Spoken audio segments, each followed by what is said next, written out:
औज़ुबिल्लाहिमिनश्शैतानिर्रजीम बिस्मिल्लाहिर्रहमानिर्रहीम। सूरे अन्नहल आयत 22। इलाहुकुम इलाहुम वाहिद, तुम्हारा माबूद एक ही माबूद है। ये सूरे नहल की आयत 22 है।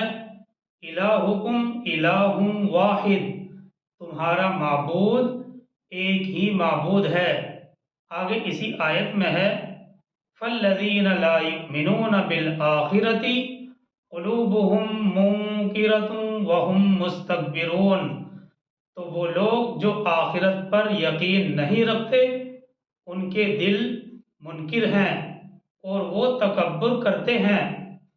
फल्लज़ीन ला युमिनून बिल आखिरति कुलूबुहुम मुनकिरतुन व हुम मुस्तकबिरून। तो वो लोग जो आखिरत पर यकीन नहीं रखते उनके दिल मुनकिर हैं और वो तकब्बुर करते हैं। देखिए ये आयत 22 है और इस आयत 22 के तहत इब्ने कसीर ने सरासर तौहीद बयान की है। इस आयत के तहत इब्ने कसीर ने सरासर तौहीद बयान की है। अल्लाह ही माबूद बरहक है, उसके सिवा कोई इबादत के लायक नहीं। वाहिद है, अहद है, फर्द है, समद है। कुफ्र करने वालों के दिल भली बात से इनकारी हैं। वाहिद और एक का जिक्र सुनकर उनके दिल मुरझा जाते हैं। हाँ, औरों का जिक्र हो तो खुल जाते हैं। अगर उनके सामने एक माबूद का तसव्वुर पेश किया जाता है तो उनके दिल और चेहरे मुरझा जाते हैं। वो खुदा ताला की इबादत से मगरूर हैं, ना उनके दिल में ईमान और ना वो इबादत के आदी हैं। ऐसे लोग जिल्लत के साथ जहन्नुम के अंदर दाखिल होंगे। तो ये इब्ने कसीर के हूबहू अल्फाज हैं जो इस आयत के तहत उन्होंने बयान किए हैं कि अल्लाह ही माबूद बरहक है, उसके सिवा कोई इबादत के लायक नहीं। वाहिद है, अहद है, समद है। कुफ्र करने वालों के दिल भली बात से इनकारी हैं। वाहिद और एक का जिक्र सुनकर उनके दिल मुरझा जाते हैं। हाँ, औरों का जिक्र हो तो खुल जाते हैं, खिल जाते हैं। अगर उनके सामने, कुफ्र करने वालों के सामने एक माबूद का तसव्वुर पेश किया जाता है तो उनके दिल मुरझा जाते हैं और चेहरे फक पड़ जाते हैं। वो खुदा ताला की इबादत से मगरूर हैं, ना उनके दिलों में ईमान है और ना ही वो इबादत के आदी हैं। जी हाँ, ऐसे लोग जिल्लत के साथ जहन्नुम में दाखिल होंगे। देखिए आयत का जो दूसरा फिक्रा है, इस नुक्ते को अच्छी तरह से समझने की ज़रूरत है कि जिन लोगों के दिलों में आखिरत का यकीन नहीं है वो हक बात को समझने और कबूल करने से क्यों झिझकते हैं। आखिर क्या वजह है कि जिनके दिलों में आखिरत का यकीन नहीं है वो हक बात को समझने और कबूल करने से क्यों झिझकते हैं और उनके अंदर तकब्बुर क्यों पैदा हो जाता है।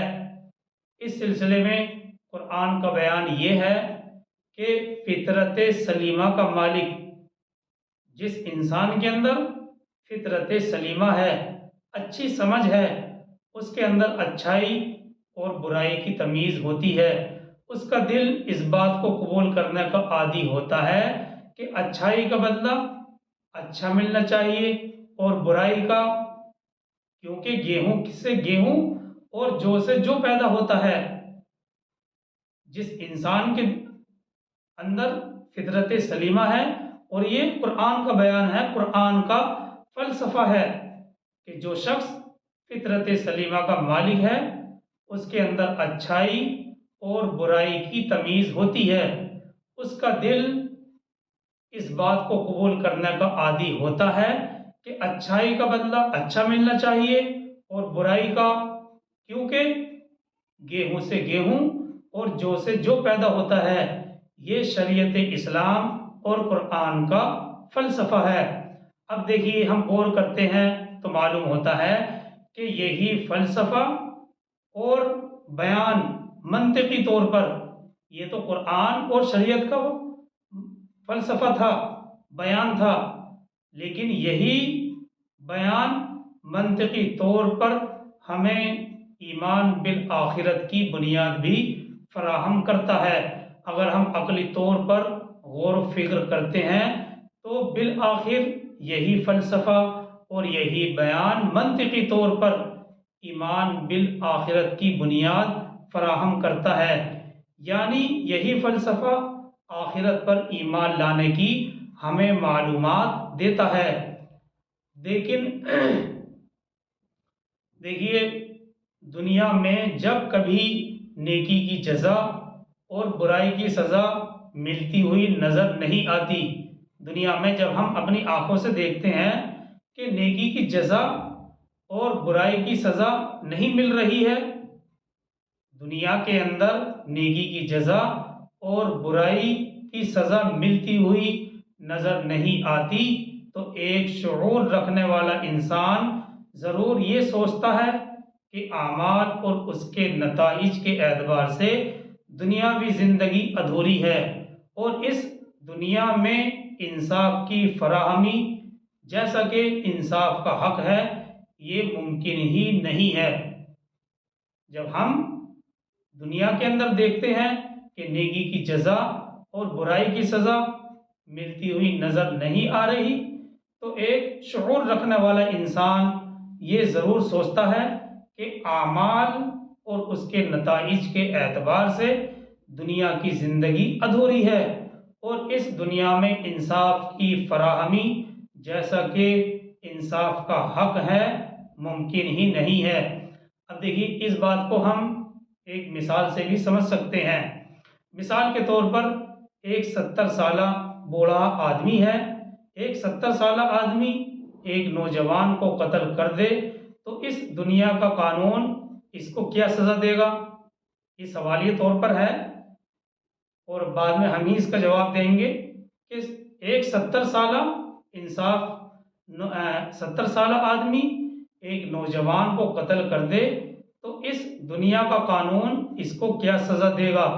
वैसे तो यहाँ दुनिया में इंसाफ तक पहुँचने के लिए बहुत से कठिन मराहिल तय करने पड़ते हैं, बहुत से कठिन मराहिल से गुजरना पड़ता है, लेकिन ये तमाम मराहिल तय करके इंसाफ अगर मिल भी जाए तो दुनिया का कानून ज़्यादा से ज़्यादा इस बूढ़े शख्स को फांसी पर लटका सकता है। लेकिन गौर करने की बात यह है, क्या इस बूढ़े की जान वाकई इस नौजवान मकतूल की जान के बराबर है जिसको इसने कत्ल किया है? हम गौर करते हैं तो मालूम होता है कि ऐसा हरगिज नहीं है। भाई, वो तो नौजवान था जो अपने खानदान का एक अकेला सहारा था, उसके छोटे छोटे बच्चे यतीम हो गए और एक नौजवान औरत बेवा हो गई, खानदान का माशी निज़ाम छिन गया। इस तरह उसके मिलने वाले खानदान और मिलने वालों के लिए और खानदान के लिए इस कत्ल के असरात कितने गंभीर होंगे और कहां कहां तक इसके असरात पहुंचेंगे और फैलेंगे, इसका अंदाज़ा मुश्किल है। दूसरी तरफ वो 70 साला आदमी है जो तबई उम्र को अपनी तबई उम्र को पहुंच चुका है, जिसके बच्चे खुद मुख्तार जिंदगियां गुजार रहे हैं और जिसकी कोई माशी जिम्मेदारी भी नहीं है। उसके फांसी पर चढ़ जाने से उसके लवाहिकीन और ख़ानदान वालों पर वैसे असरात मुरतब नहीं होंगे जैसे इस नौजवान की जान जाने से उसके लवाहिकीन पर हुए थे। ऐसी सूरत में दुनिया का कोई कानून मजलूम को पूरा पूरा बदला नहीं दे सकता। ऐसी मिसालें अकली और मंतिकी तौर पर ये साबित करती हैं कि ये दुनिया नामुकम्मल है, ये दुनिया मुकम्मल नहीं है। इस दुनिया के मामलात और अफ़आल का अधूरापन एक दूसरी दुनिया का तकाजा करता है। इस दुनिया के इंसाफ का अधूरापन एक दूसरी दुनिया के इंसाफ का तकाजा करता है, जिसमें इस दुनिया के नामुकम्मल रह जाने वाले मामलात पूरे इंसाफ के साथ अपने अंजाम को पहुँचें। अब ऐसा शख्स, अब देखिए बात घूम फिर के वहीं आती है कि ऐसा शख्स जो फितरत सलीमा का मालिक है, उसके शऊर में नेकी और बुराई का एक वाज़ेह तसव्वुर मौजूद है। वो लाज़मी तौर पर आखिरत के बारे में एक सही नतीजे पर पहुँचेगा और फिर वो कुरान के आखिरत के तसव्वुर को कबूल करके करेगा और इसमें किसी तरह के शक और शुबे में मुब्तला नहीं होगा। ये है वो शख्स जो फितरत सलीमा का मालिक है और जिसके अंदर समझ बूझ बाकी है। अब इसके बरअक्स एक ऐसा शख्स भी है जो फितरत सलीमा का मालिक नहीं है, यानी उसकी फितरत में नेकी और बुराई का तसव्वुर मौजूद नहीं है। ऐसा शख्स, इसके बरअक्स एक शख्स तो वो है जिसके अंदर फितरत सलीमा है और इसके बरअक्स एक वो शख्स है जो फितरत सलीमा का मालिक नहीं है, यानी उसकी फितरत में नेकी और बुराई का वाज़े तसव्वुर मौजूद ही नहीं है। वो कुरान के आखिरत के तसव्वुर पर भी ईमान नहीं रखता और आखिरत की फिक्र से बेनियाज होकर ज़िंदगी गुजार रहा है, तो जाहिर सी बात है कि गुरूर और तकब्बुर में तो मुब्तला होगा ही। अब जाहिर सी बात है कि उसका दिल हक बात और हक पैगाम को कबूल करने से भी मुनकिर होगा।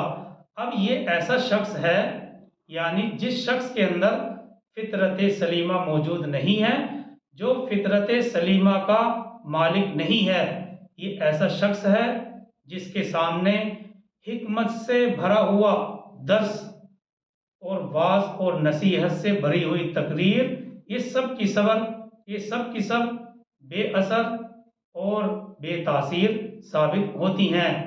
इसलिए इस आयत 22 में ये बात बयान की गई है कि वो लोग जो आखिरत पर ईमान नहीं रखते, उनके दिल मुनकिर हैं और वो तकब्बुर करते हैं। वल्लदीन यदऊना, अल्फाज थे फल्लदीन ला युमिनूना बिल आखिरती कुलूबुहुम मुनकिरतुम वहुम मुस्तकबिरून, तो वो लोग जो आखिरत पर यकीन नहीं रखते, उनके दिल मुनकिर हैं और वो तकब्बुर करते हैं। आगे इसी आयत में है, यानी आगे चलते हैं। ये आयत मुकम्मल हो गई।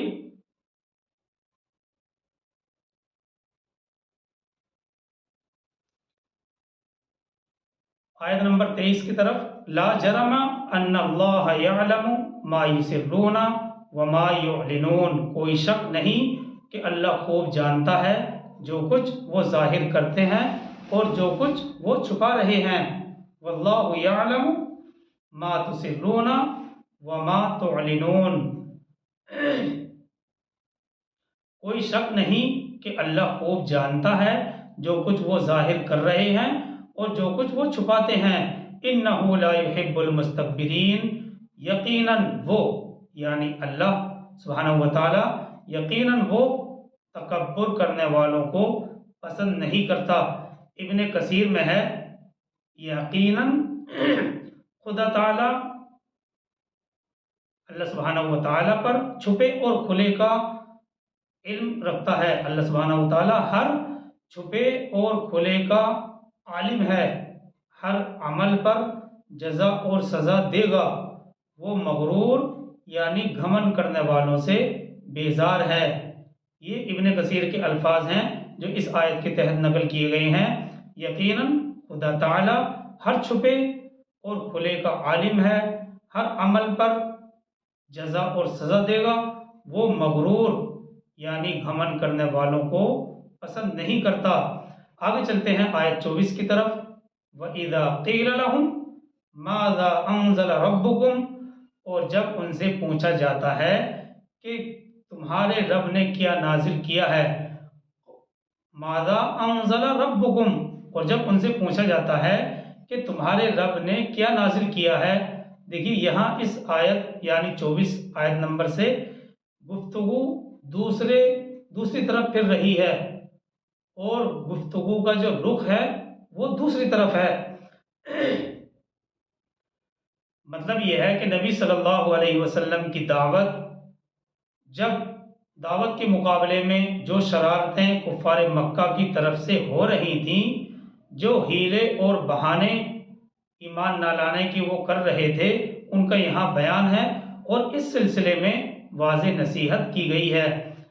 और नबी सल्लल्लाहु अलैहि वसल्लम की दावत का चर्चा जब आसपास अतराफ के इलाके में फैला, तो मक्के के लोग जहाँ कहीं जाते थे उनसे मालूम किया जाता था, उनसे पूछा जाता था कि तुम्हारे यहाँ जो नबी बनकर उठे हैं वो क्या तालीम देते हैं, और ये कुरान किसकी किताब है, और इस कुरान के क्या क्या मज़ामीन हैं, वगैरह वगैरह। तुम लोगों ने उनका कलाम सुना है, उसके बारे में तफसील बताएं। इस तरह के सवालात का जवाब इस तरह के सवालात कुफ़ार मक्का से किए जाते थे। जब अतराफ वो जाया करते थे, आसपास के इलाके में जाते थे, तो मक्के के लोगों से पूछा जाता था कि तुम्हारे यहाँ जो नबी बनकर उठे हैं वो क्या तालीम देते हैं, और ये कुरान किसकी किताब है, और इसके मज़ामीन क्या हैं, वगैरह वगैरह। तुम लोगों ने उनका कलाम सुना है, उसके बारे में तफसील हमें बताइए। इस तरह के सवालात का जवाब कुफ़ार मक्का हमेशा ऐसे अल्फाज में देते थे जिनसे सवाल करने वालों के दिल में नबी सल्लल्लाहु अलैहि वसल्लम और आपकी किताब से मुतालिक कोई शक ज़रूर बैठ जाए, या कम से कम आपसे और आपकी नबूवत के मामले से कोई दिलचस्पी बाकी न रहे। इस आयत 24 के अगले फिक्रे से ये बात पूरी तरह से वाज़ेह हो जाएगी। अगला फिक्रा है क़ालू असातीरुल अव्वलीन, वो कहते हैं कि पहले लोगों के किस्से हैं, यानी ये कलाम तो बस पुराने किस्से कहानियों पर मुश्तमिल है। ये सब गुज़िश्ता कौमों के वाक़यात हैं जो इधर उधर से सुन सुना कर हमें सुना देते हैं और फिर हमारे ऊपर धौंस जमा देते हैं कि ये अल्लाह का कलाम है। अगली आयत 25 है। अल्लाह ताला फरमाते हैं इन लोगों के बारे में, लियहमिलू औज़ारहुम कामिलतन यौमल क़ियामा, ताकि ये बोझ उठाएं अपने गुनाहों का, ताकि ये उठाएं अपने गुनाहों के बोझ पूरे के पूरे यौमल क़ियामती, क़यामत के दिन। लियहमिलू औज़ारहुम कामिलतन यौमल क़ियामा, ताकि ये उठाएं अपने गुनाहों के बोझ पूरे के पूरे क़यामत के दिन। इसलिए उनके दिल हक़ की तरफ माइल नहीं हो रहे, और उसका नतीजा ये निकलेगा कि क़यामत के दिन वो अपनी इस गुमराही और सरकशी के वबाल में गिरफ्तार होंगे। और आगे इसी आयत 24 में है, इसी आयत 25 में है, वमिन औज़ारिल्लज़ीना युज़िल्लूनहुम बिग़ैरि इल्म, और जो कुछ उनके बोझ भी जिन्हें ये दूसरे लोगों की, वमिन औज़ारिल्लज़ीना युज़िल्लूनहुम बिग़ैरि इल्म, और जो कुछ उनके बोझ भी जिन्हें ये गुमराह कर रहे हैं बगैर इल्म के। मतलब ये है क़यामत के दिन वो सिर्फ अपनी गुमराहियों का ही खमियाजा नहीं भुगतेंगे, बल्कि बहुत से कुर्ब जवार के लोग जब इन अहले मक्का से इस कलाम मजीद के बारे में पूछते थे, या मक्के के आम लोग कुरान से मुतासिर होकर अपने सरदारों से मालूम करते थे, अपने सरदारों से पूछते थे कि उनकी इस कलाम के बारे में क्या राय है, तो ऐसी सूरत में ये लोग अपनी सादा लोग आवाम को यही कहकर गुमराह करते थे कि हाँ, हमने ये कलाम सुना है, हमने इस कलाम को करीब से देखा है, इसमें कोई ख़ास बात नहीं है, बस सुनी सुनाई बातें हैं और पुराने लोगों की कहानियाँ हैं। आगे इसी आयत के आखिर में है अला साअ मा यज़िरून, आगा रहो बहुत बुरा होगा जो बोझ वो उठाए हुए होंगे। यानी क़यामत के दिन जो इस गुनाह की सज़ा मिलेगी वो बहुत ही बड़ी मिलेगी। अला साअ मा यज़िरून, आगा रहो, बहुत बुरा होगा जो बोझ वो उठाए हुए होंगे। बहरहाल ये आयत 25 तक, आयत 21 से लेकर और 25 तक वजाहत हमारे सामने आ चुकी है। और देखिए, इस दर्स का जो असल मकसद है वो यही है कि हम कुरान के इल्म को सिर्फ इल्म तक महदूद न रखें, बल्कि अपनी ज़िंदगी के अंदर इसको लेकर आएँ।